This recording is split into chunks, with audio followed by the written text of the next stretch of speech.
to Revolution Against Evolution. I'm your host, Doug Sharp. I'm your co-host, Rich Gear, here as well. And as well as that, we have Dan and Teresa Janzen from South Sudan here with us today.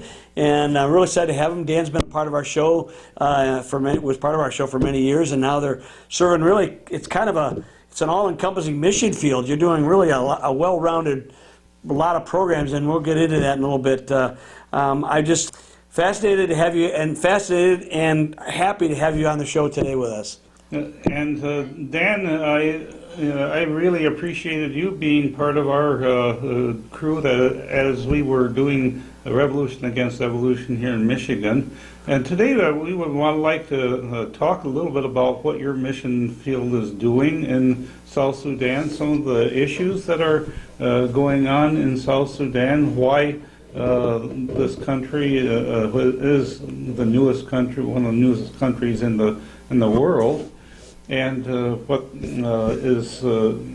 you are doing in terms of bringing some relief, some education, some different types of aid to these people in South Sudan. Right, because I realize that, and frame the question again, is I've always been fascinated with why some countries do well and some countries do not do well, and how does aid help or hinder? And I talked about like why America is really wealthy and rich and all this stuff. People are envious of that, but then you get Haiti or Mexico, which isn't doing so great.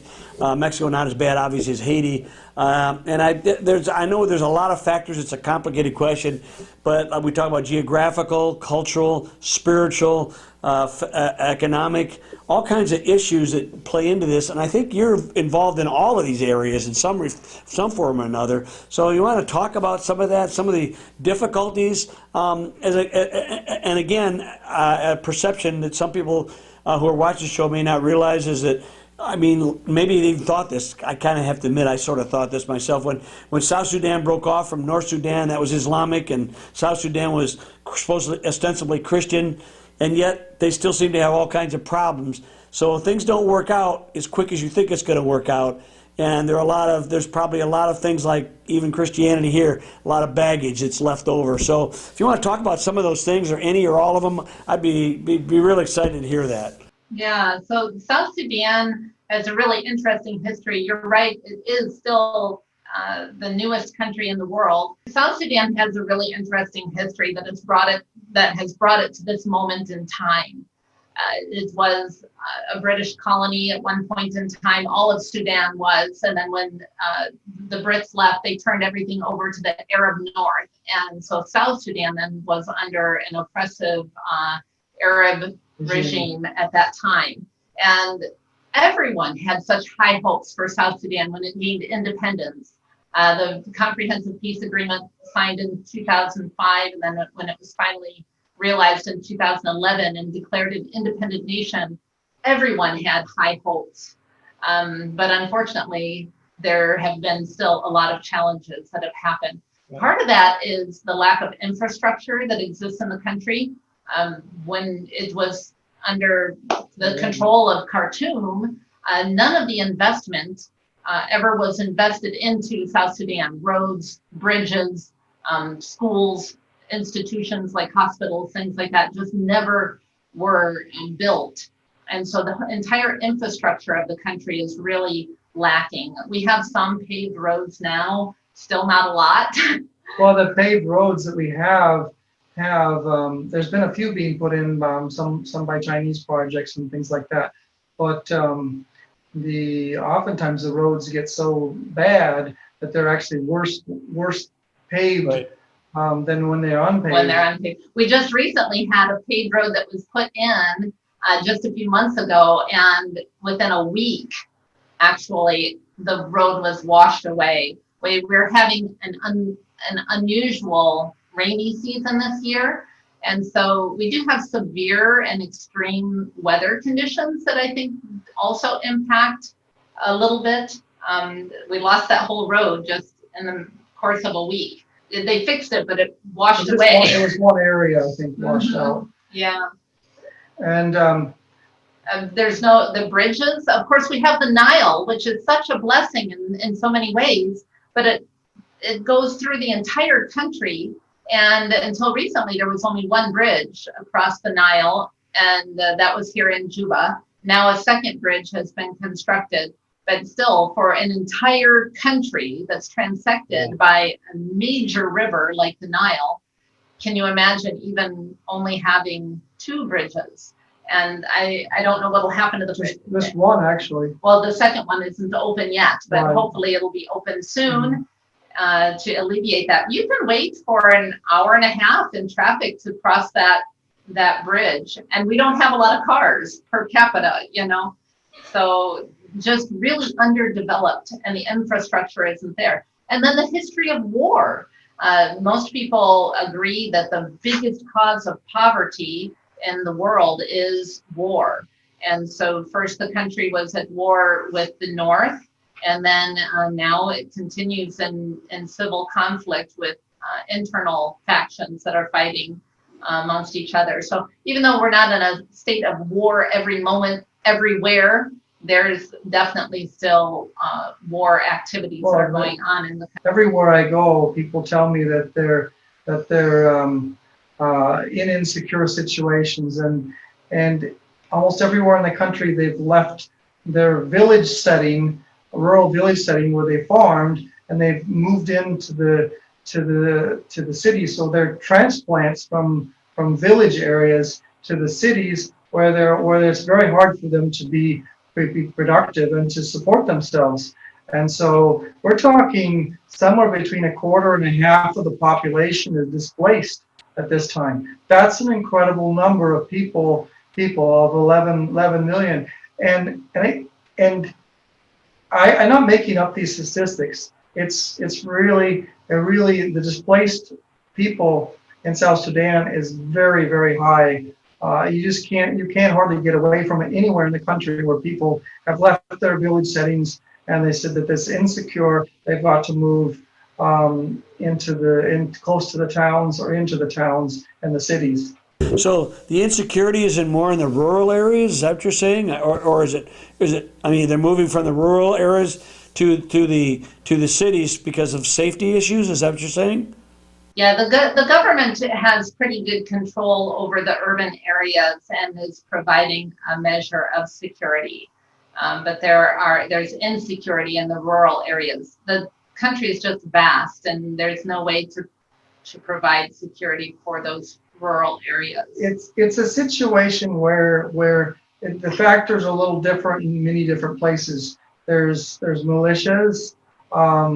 There's the the former groups that were fighting are still kind of dominating certain areas. You have revenge killing that affects some areas, and these revenge killings go on for generations practically. Field McCoy situations, and then you have stealing of women and children and cows, tribal raids, one tribe to another tribe. Sometimes that happens between communities, even of the same tribe. Not so common. The roads are insecure going between the cities to the rural areas because there are people that will shoot the driver and try to steal goods and money from the passengers of the vehicle. And a very high percentage of roads are insecure. We fly from place to place generally. Yeah, there's the economic crisis that has happened in recent years has caused an increase in criminal elements. Whereas the country didn't used to have much of a criminal factor before, both the urban areas and the rural areas are seeing more criminal activity. And why is that, do you think? Well, the economic condition here is just very difficult. And it's interesting that some of that may be actually caused by the aid that comes into the country because it's created this difference of economy too. And so in the NGO world, you have a completely different pay structure and a pricing factor that happens. People are being paid completely differently than the more traditional jobs. And so it's almost like two separate economies that are trying to function in the same place, but it's caused the price of goods to be out of reach from most people who are not employed by an NGO. So if you're employed by an NGO, you're getting paid probably in US dollars. Wait, what's an NCO? What's an NCO? NGOs. Oh, NGO. Oh, I'm sorry. This whole world of acronyms here. I know. I thought you said NCO, and I know non-commissioned officer. So you're talking about an NGO. What is NGO then? Yeah, non-governmental organizations. Oh, I see. So Okay. that's the aid organizations that are here. And yeah. Okay. Doug mentioned something earlier. This kind of talks about cargo cults. Doug, did you want to talk about that in relation to what they're talking about with this aid thing? I saw a special about a group of people in Papua New Guinea, or actually in the island of Vanuatu, where they were visited by Americans during World War II, and the Americans brought them all this aid, and so ever since, and they promised to come back. Well, they never came back. They call themselves the John Frum cult, F-R-U-M. And apparently they got that from America. The Frum. From America. Okay. And so they have been patiently waiting for the Americans to come back. They have little model planes that they hope will attract the Americans to come back. They have ceremonies to the American flag, and so I sort of see this as being a way that the culture is being affected by aid negatively, where the people are not able to, they're waiting around for this aid to come, and they then become lazy in terms of actually trying to get something done for themselves. And so I see some of our do-gooder people that try to be so nice to help other people have actually caused some negative effects. I remember we did a show about the Addo elephants one time in South Africa. And what happened with them is that every so often, maybe once a week or so, somebody would come by with a truckload of citrus fruits. And they'd roll them out into the place where these elephants were gathering. And so what they would cause would be a stampede. And they would and the elephants would stick around this area, one spot, and decimate this whole area because they were waiting for all the citrus fruit to arrive on the truck. And I see this as something that happens with unintended consequences of giving aid, is that then instead of actually doing what the person is supposed to be able to do, they are waiting for somebody to bail them out. Well, there's also the thing, too, is because you have such remote areas, a lot of the aid doesn't get to the areas that really desperately need it the most. And isn't that kind of a catch-22?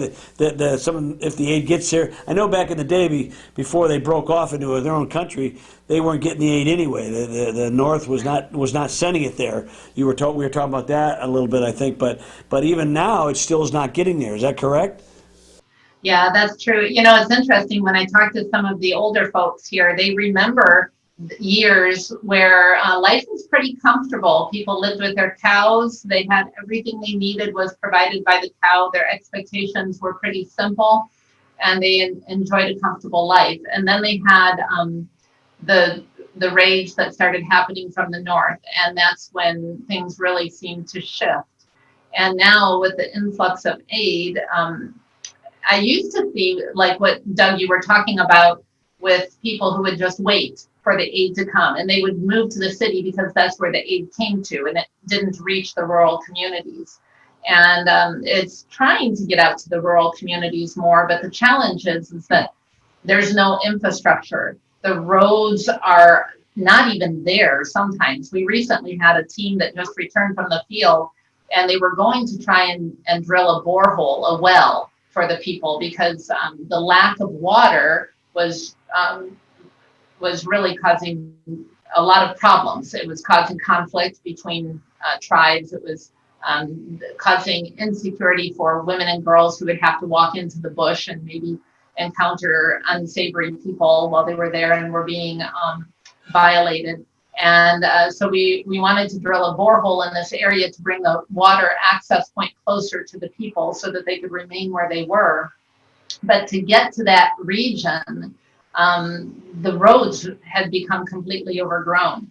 And so the big truck with the drilling rig on it would come to a point and would say, we can't go any further, there's no road. And our team, which was in the Land Cruiser, would say, follow me, here, we'll make a road. And so they were actually making the road as they were going, and they'd have to stop sometimes and fill in the holes. They told me that just to go a very short distance, which normally you would think you could drive in 30 minutes, it was taking them 7 or 8 hours Oh my gosh. to drive that distance, because you would go 10 meters and have to stop and fill in holes and drive another 10 meters and fill in holes. But that's how the only way to get this drilling rig to that area.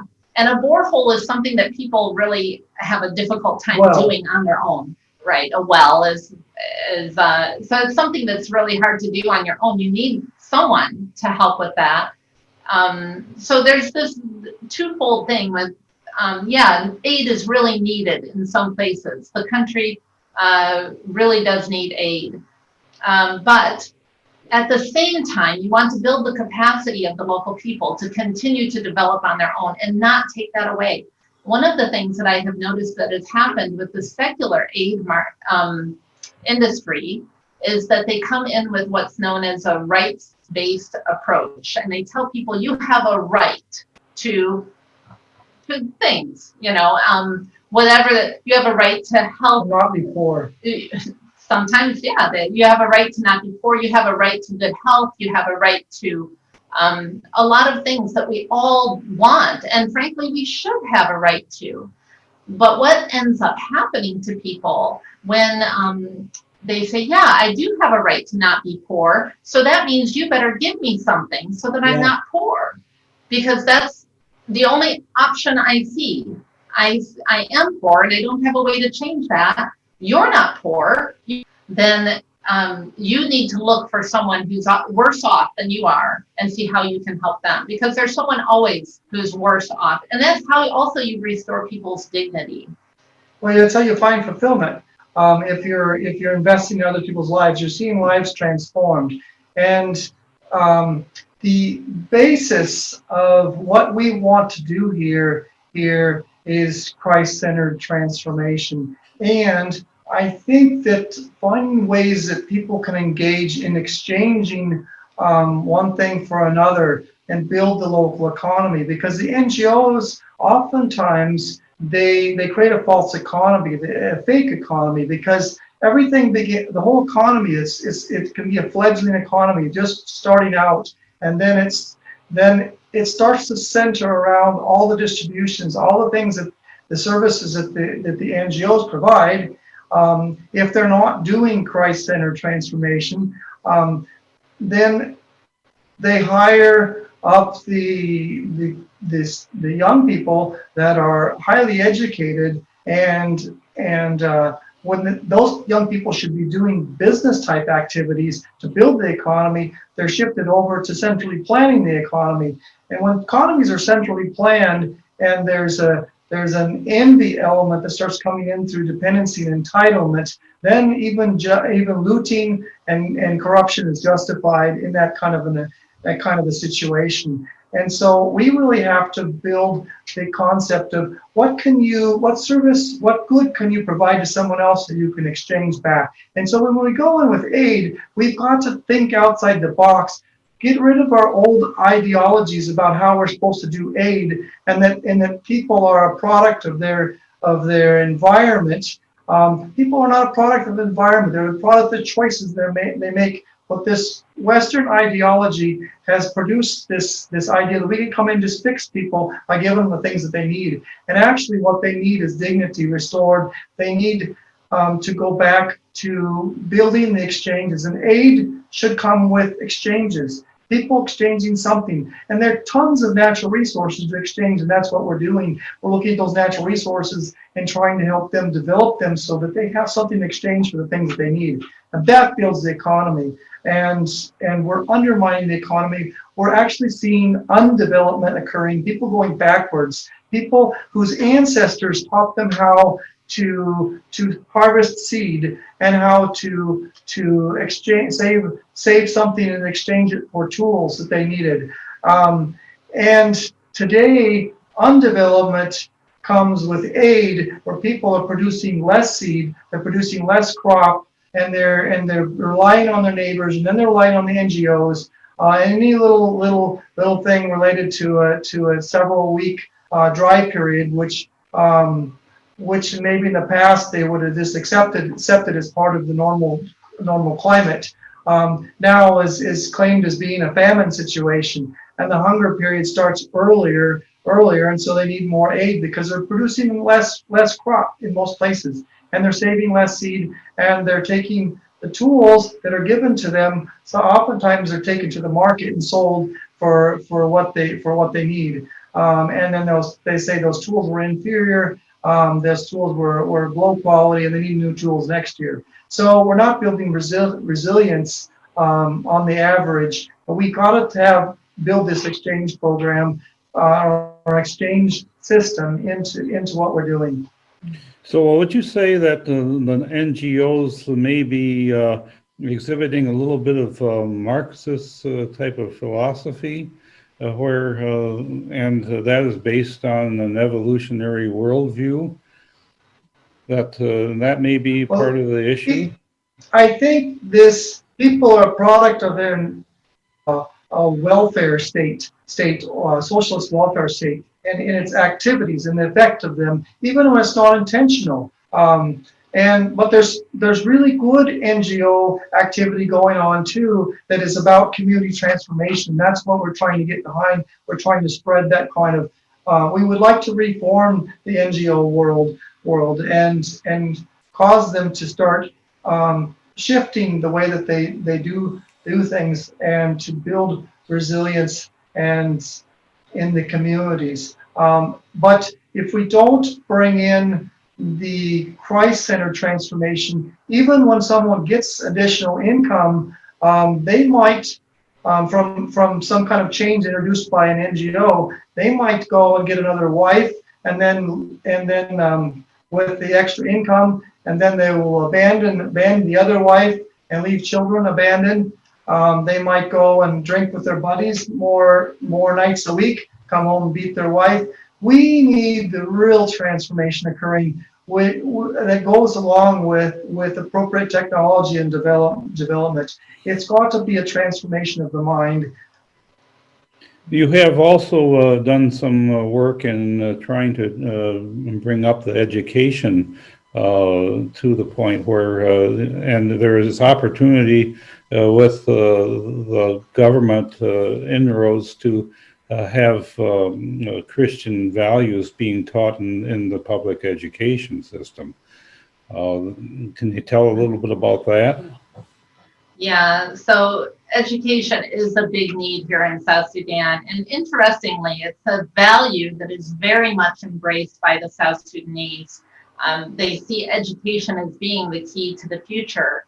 I think that there's been a lot of great strides that have happened in recent years with improving some of the resources available in the new curriculum and things like that. And currently they do have 2 tracks for religious education in the public schools. You either teach Christian religious education or you teach Islamic religious education. And each school will choose which they want to do. The majority of them do teach Christian religious education, but some of them in some areas do still teach Islamic religious education. But even that educational component is like religion is oftentimes taught in an institutional environment. It's not about relationship. It's about the history, the tradition, what happens. So it's a little bit of a comparative study with traditional African religion and Christianity, or traditional African religion and Islam, is how it comes out being taught. There's an incredible movement of young people, though, here in South Sudan who do have a desire to find true and meaningful religion, a true relationship with the Lord Jesus Christ. Just like in the United States, though, that's a minority probably of the people. Most people are church attenders and are still looking for that relationship. I think that's the human condition that we're all in, and that's why we're here in South Sudan. That's why people are engaging in those important conversations in the United States as well. We all need to engage our neighbor. And really, a lot of our issues look a lot like the inner city issues of the United States. There's not that much difference. The core issues is very similar. So today I was writing a proposal that we're presenting tomorrow to the FSL, which is Food Securities and Livelihood Cluster. And they're asking us to do a presentation about integration, because the Cross is one of the organizations that does integrated work. So some of the areas we serve are incredibly remote and very difficult to get to. And I just received photos from the field that are absolutely amazing, what our team went through in order to get the food where it needed to go. And we are one of the few organizations that actually does that. Photos I got just recently about this trip out to Eastern Equatoria, which is very remote and very hard to get to. It's just amazing what the team went through, including one young lady who's on our M&E, monitoring and evaluation team. She joined this team. They ended up stranded for several nights in the bush. They had to just build a fire to try and keep warm, and camped in the bush with lions and baboons and things in the area. Really amazing. Wow. One of the missionaries I know that actually were followed by a lion. So one thing that tends to happen is that food gets to some communities because they're accessible. But the communities that are really struggling, the food doesn't get there because they're hard to get to. And so you have some areas that are served a lot more than other areas. And the ones that are not served tend to be the ones that are truly, truly in need. Well, we've run out of time. Thank you for being on Revolution Against Evolution, Dan and Teresa. And we'll, if you want, we'll put some information on the trailer here to tell you where we can, you can help Dan and Teresa in their efforts in South Sudan. We'll see you next time on Revolution Against Evolution.